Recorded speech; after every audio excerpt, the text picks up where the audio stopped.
तिकडे पण भरलाय का पाणी? नाही ना दादा आजपर्यंत नाही झाले, हे आता चोकअप झाले हे वर्षी।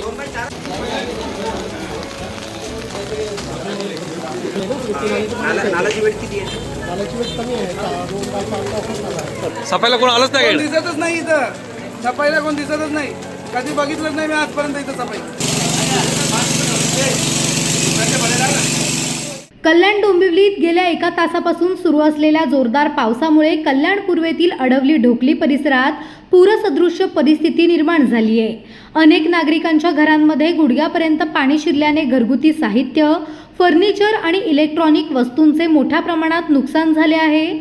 अचानक घरात पाणी शिरल्याने नागरिकांची मोठी धावपळ उडाली असून लहान मुले, महिला आणि ज्येष्ठ नागरिकांना मोठ्या अडचणींचा सामना करावा लागतोय।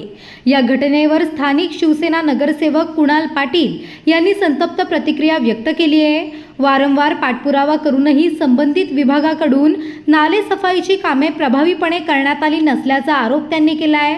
प्रशासनाच्या दुर्लक्षामुळेच नागरिकांच्या घरात पाणी शिरून मोठे नुकसान झाल्याचे सांगत जबाबदार अधिकाऱ्यांवर कारवाई करण्याची मागणी त्यांनी केली आहे। तसेच भविष्यात अशा घटना टाळण्यासाठी तातडीने कायमस्वरूपी उपाययोजना करण्याची गरज असल्याचेही त्यांनी नमूद केले आहे।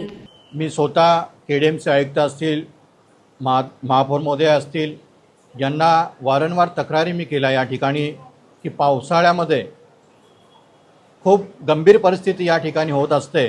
नाले सफाई झाली पाहिजे, पण केडीएमसीच्या माध्यमातून जे काही कॉन्ट्रॅक्टर नेमले गेले पण या ठिकाणी ग्रामीण परिसरामध्ये नाले सफाईच झाली नाही। त्यामुळे आज लोकांच्या घराघरामध्ये पाणी जाऊन खूप त्यांचं नुकसान होतं आहे। आणि दुसरी गोष्ट म्हणजे लहान मुलं आहेत, तुम्ही बघू शकता, या लहान मुलांना जर काही झालं तर जबाबदार केडीएमसी राहील असं देखील मी या ठिकाणी ठामपणे सांगेन।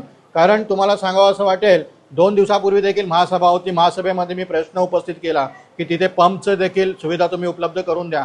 केडीएमसीने अद्यापही पंप पाठवला नाही। मी स्वखर्चाने इथे पंप आणून पंप लावून स्वतः पाणी काढायला माझे कार्यकर्ते, शिवसैनिक सर्व रस्त्यावर उतरून जिथे जिथे पाणी शिरलं आहे त्या ठिकाणी जाऊन पाणी काढतायत। म्हणजे सांगायचं तात्पर्य असं आहे की या केडीएमसी महानगरपालिकाचे गेंड्याची कातडी म्हणू की काय निष्कलजयपणा म्हणू, माझी आयुक्त महोदयांना विनंती आहे की आपण या ठिकाणी लक्ष देऊन त्वरित कारवाई करावी, ही तुमच्या हात जोडून विनंती आहे।